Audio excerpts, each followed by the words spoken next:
अगर शेयर बाजार में निवेश करते हो तो आज का वीडियो बहुत इंपॉर्टेंट होने वाला है। लेवरेज एक ऐसा शब्द जो लीवर से आया है। जी हाँ, लीवर मतलब क्या होता था? एक ऐसा डिवाइस जिसे किसी भी चीज की इंपैक्ट को एम्पलीफाई किया जाता था। साइंस में आपने जरूर पढ़ा होगा। तो लेवरेज शब्द का इस्तेमाल सबसे ज्यादा एक्सप्लॉयटेशन के लिए ट्रेडर्स नहीं, इन्वेस्टर्स करने लगे हैं। स्पेसिफिकली कंपनीज क्या करने लग गई हैं? अपने बैलेंस शीट पे बहुत सारा डेट उर्फ कर्जा डालने लग गई हैं, जिससे वो शेयर होल्डर को बहुत बड़ा रिटर्न दिखाती हैं इन फॉर्म ऑफ ROE।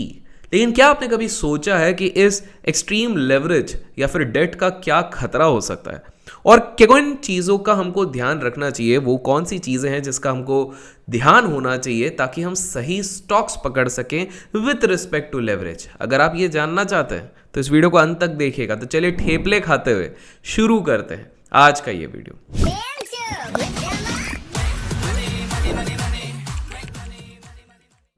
तो सबसे पहले हमको ये समझना पड़ेगा कि एक कंपनी एक्चुअली में बोरो कब करती है। बोरो करती है वो दो सिचुएशन है। पहला, या तो समय बुरा है भैया, बैड टाइम से, तो उस समय पे अगर कंपनी को अपने एम्प्लॉयज को पैसे देने, मशीन चलानी है, अपनी पूरी दुनिया चलानी है, तो उसके लिए तो उसको पैसे की जरूरत पड़ेगी। और जब उसके पास पैसे बचे ही नहीं है, बैड टाइम्स है, तो कहीं ना कहीं उसको लोन लेना पड़ेगा। So that is the first part, वहां पर डेट लेना पड़ता है। एंड सेकेंड, जब सब कुछ ठीक ठाक चल रहा है लेकिन कंपनी को बहुत रैपिड स्पीड में ग्रोथ लानी है, फाइनेंस चाहिए, ग्रोथ के लिए चाहिए, एक्सपांशन के लिए चाहिए, तब लगता है।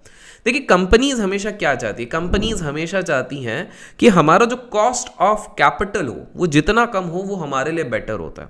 और इसीलिए इक्विटी को कहा जाता है one of the most expensive material और कॉस्ट ऑफ कैपिटल।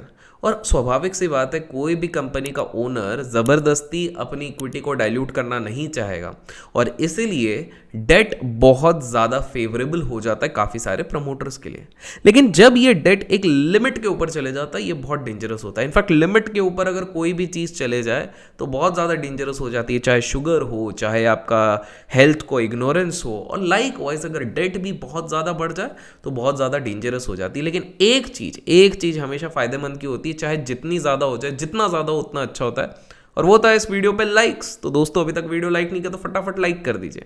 एनीवेज, देखिए क्या होता है कि अगर डेट का लिमिट बहुत ज़्यादा बढ़ जाता है तो this can also lead to default as well as bankruptcy. तो ये एक बहुत बड़ा खतरा हमेशा से जो लोग भी डेट लेते हैं उन पे पड़ता है। लेकिन आप लोग पूछोगे भैया एविडेंस क्या है? सीधे हवा में आके तीर तो मार सकते हो, तो एविडेंस क्या है कि हाई डेट ने कंपनीज को किल किया है? तो इस वीडियो में मैं आपको 4 रियल टाइम इंडियन एग्जाम्पल्स की बात करूंगा। पहला है फ्यूचर रिटेल। बिग बाजार नाम सुना होगा, फूड बाजार सुना होगा, FBB सुना होगा, इस तरह के बड़े बड़े नाम आपने सुने होंगे।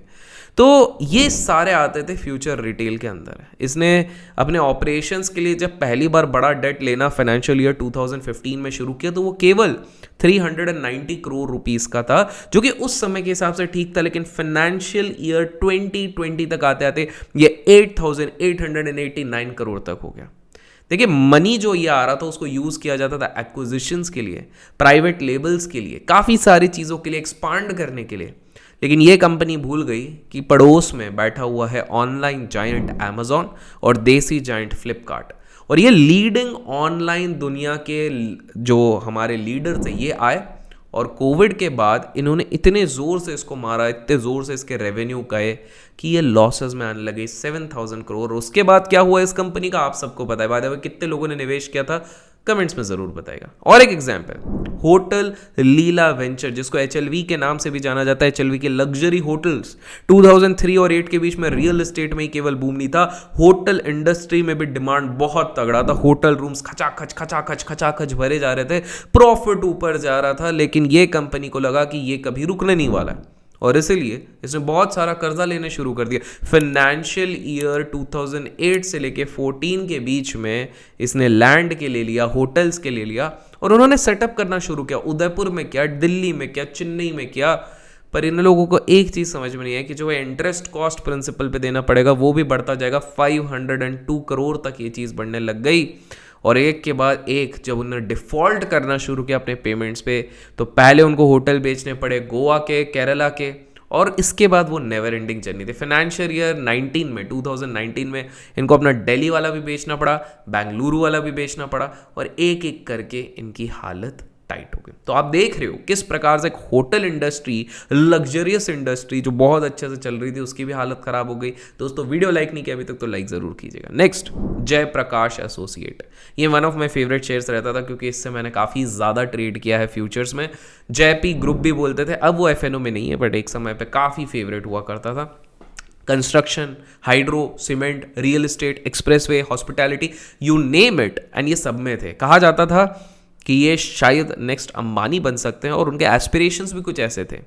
बट इन लोगों ने जिस भी बिजनेस में अपना हाथ डाला ये सब कैपिटल इंटेंसिव होते थे।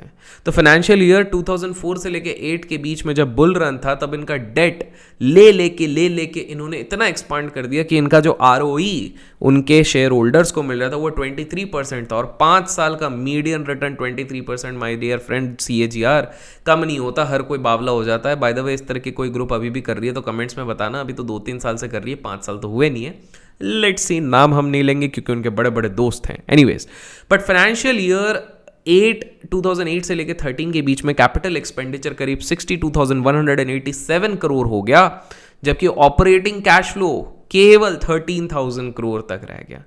इंटरेस्ट ग्रोथ बढ़ने लगी, डेट टू इक्विटी बिगड़ने लगा, प्लस हालात ऐसे हो गए कि एक समय पे इनको अपना सीमेंट वाला जो सेगमेंट था उसका 67% स्टेक अल्ट्राटेक को बेचना पड़ा। और 2018 में तो हद ही हो गई जब ICICI बैंक, जो इनकी एक लेंडर थी, उन्होंने फाइल कर दिया एक इंसॉल्वेंसी पिटिशन, ये बोल के कि भैया 2,897 करोड़ का डिफॉल्ट पे किया है। 2004 के पीक से लेके अभी तक अगर आप उनका CAGR कैलकुलेट करो जिन लोगों ने वहां पर इन्वेस्ट किया है तो वो केवल -3% का है। तो आप देख रहे हो दोस्तों किस तरह के रियल लाइफ एग्जाम्पल्स में ये सारी चीजें होती जा रही हैं। और एक फाइनल एग्जाम्पल आपको देता हूं, एग्जाम्पल्स तो बहुत सारे हैं लेकिन एक और एग्जाम्पल देता हूं, वो है जेट एयरवेज। लिबरलाइज कर दिया गया था 1992 में, नरेश गोयल जी द्वारा प्रमोटेड इस कंपनी को, फुल सर्विस एयरलाइन थी। 2007 में इनने पहली बेवकूफ़ी करी और वो थी एक्वायर कर लिया एयर सहारा को। ऑलरेडी लोगों में चहल पहल मच गई कि भैया इतनी बुरे दिन आ गए क्या कि आप इस ब्रांड को एक्वायर कर रहे हैं, तो उसके कारण तो उनकी वैल्यू थोड़ी सी घटी, बट साथ में डेट 2,964 करोड़ से सीधा 16,323 करोड़ पर पहुंच गया। अब डेट में क्या होता है कि डेट आइसोलेशन में प्रॉब्लम नहीं होता, प्रॉब्लम तो होता है जब पूरा मैक्रो बदलने लग जाता है। बाजार में कंपटीशन बढ़ने लग गया, तेल के दाम, हाई ऑयल प्राइसेस होने लग गए, कंपटीशन बहुत तगड़ा बढ़ने लग गया और इसी ने स्लो डेथ की तरफ जेट एयरवेज को ले गया। अब आप लोग सोच रहे होंगे कि यार अब तो यू आर कन्विंस्ड, राइट? अब तो कन्विंस्ड हो गए कि हाँ बहुत ज़्यादा डेट लेना काफ़ी डेंजरस हो सकता है। इसी तरह की कहानी रिपीट हुई ADAG के स्टॉक्स में, किंगफिशर के स्टॉक में, सुजुलॉन में, वीडियोकॉन में, वाह सुजुलॉन और वीडियोकॉन राइम भी करता है, NDTV में, रिलायंस नेवल में, और अनगिनत ऐसी कंपनीज हैं जहां पर ये सारी चीज़ हुई हैं। इनफैक्ट काफ़ी सारी अच्छी कंपनीज भी इस चीज़ से जस्ट जाते जाते बची है। फॉर एग्जांपल, शायद आप लोगों को पता नहीं होगा, टाटा मोटर्स में भी उन्होंने एक एक्विजिशन किया था जो उनके बुक्स पे इतना भारी पड़ा कि 5-6 साल तक कंपनी ने परफॉर्म नहीं किया था, उनके डेट उनकी हालत ख़राब कर गई थी। और टाटा स्टील ने भी किया था। ये दोनों कौन से एक्विजिशन थे ज़रा कमेंट्स में ज़रूर बताइएगा। बट सवाल ये उठता है भाई, सवाल ये उठता है कि हम लोग अपने आप को कैसे सेफ गार्ड कर सकते हैं इस तरह की चीज़ों से, और उसके केवल 2 तरीके हैं। पहला वाला सबसे ज़्यादा इंपॉर्टेंट होता है और वो होता है हमारे चैनल को सब्सक्राइब करो ताकि इंफॉर्मेटिव वीडियोस मिस ना हो, और बेल आइकन क्लिक कर दो। पहला तो वो हो गया। दूसरा होता है कि जब भी आप पोर्टफोलियो बना रहे हो तो एक अच्छा पोर्टफोलियो बनाओ, एक अच्छे ब्रोकर के साथ बनाओ। एंड टॉकिंग अबाउट ब्रोकर, आप लोग धन में अपना अकाउंट खोल सकते हो। काफ़ी एक्साइटिंग फीचर्स है ट्रेडर्स के लिए भी, इन्वेस्टर्स के लिए। ट्रेडर्स के लिए ट्रेडर्स कंट्रोल है, इन्वेस्टर्स के लिए इंस्टेंट प्लेज है, इंस्टेंट पे आउट है, क्विक एग्जीक्यूशन है, SIP आप शॉर्ट टर्म से लेके लॉन्ग टर्म तक कर सकते हैं। प्रॉपर बाइफर्केशन आपको PNL का मिल जाता है, और साथ में डिस्क्रिप्शन में दिए गए लिंक से अगर आप धन का अकाउंट खोलते हैं तो मेरे फ्री कोर्स का आपको एक्सेस मिल जाएगा। वैसे वो फ्री है नहीं, दैट इज़ अराउंड 700-800 रुपीज़ का है, लेकिन आपको फ्री में उसका एक्सेस मिल जाएगा अगर आपने उस लिंक से, डिस्क्रिप्शन में दिए गए लिंक से ओपन किया और आगे के प्रोटोकॉल फॉलो किया, तो पूरा बेसिक कोर्स आपको फ्री में मिलेगा। अब सीधे मुद्दे की बात करते हैं कि भैया वो कौन सी 2-3 चीज़ें होंगी जिसको अगर हमने ध्यान रखा तो हम इतने बड़े मिस्टेक्स, इतने बड़े ब्लंडर्स को अवॉइड कर सकते हैं। तो अब मैं बताता हूँ।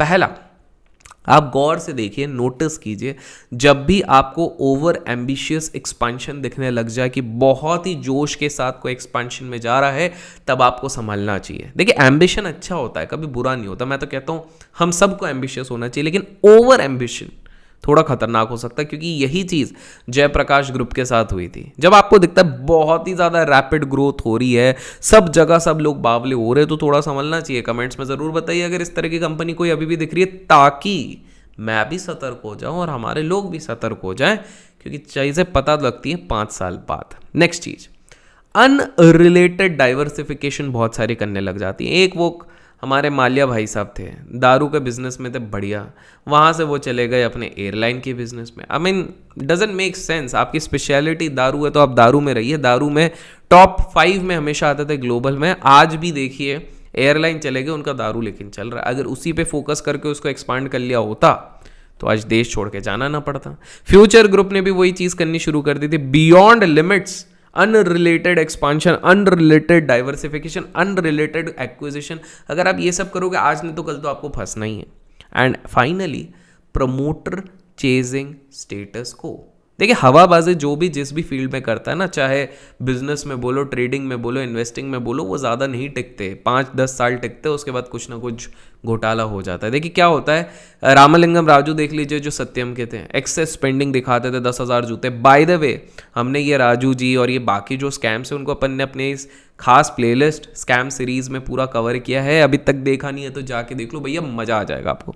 तो राजू जी हो गए, फिर उसके बाद आपके बाकी भी जितने भी आप देख लो, नीरव मोदी हो, कोई भी हो, कोविड ने तो फिर और काफ़ी सारे बिजनेसेस को सही दरवाज़ा दिखा दिया कि भैया आप ये गलती कर दो। तो कंक्लूजन क्या है? कंक्लूजन ये है कि हाई डेट देखिए हमेशा बुरा तो नहीं आता, but most of the cases में ये बुरा होता है। तो आप हमेशा देखिए कि अगर कोई बड़ा कंपनी, बड़ा प्रमोटर डेट ले भी रहा है तो समय समय पे अगर वो पे ऑफ कर रहा है देन इट इज़ ओके। लेकिन अगर वो डेट बढ़ते जा रहा है, अनरिलेटेड एक्सपेंशंस हो रहा है, इधर उधर कैपिटल इंटेंसिव चीज़ों में लग रहा है, तो आपको एज एन इन्वेस्टर समझ जाना चाहिए, क्योंकि आप एक रिस्क में पड़ सकते हो। आपको हमेशा याद रखना है, in long run cash in the books to some extent if it is more than the debt, it is always favorable। तो हमेशा देखो भैया, कर्जा कम होना चाहिए, एसेट जाना होना चाहिए।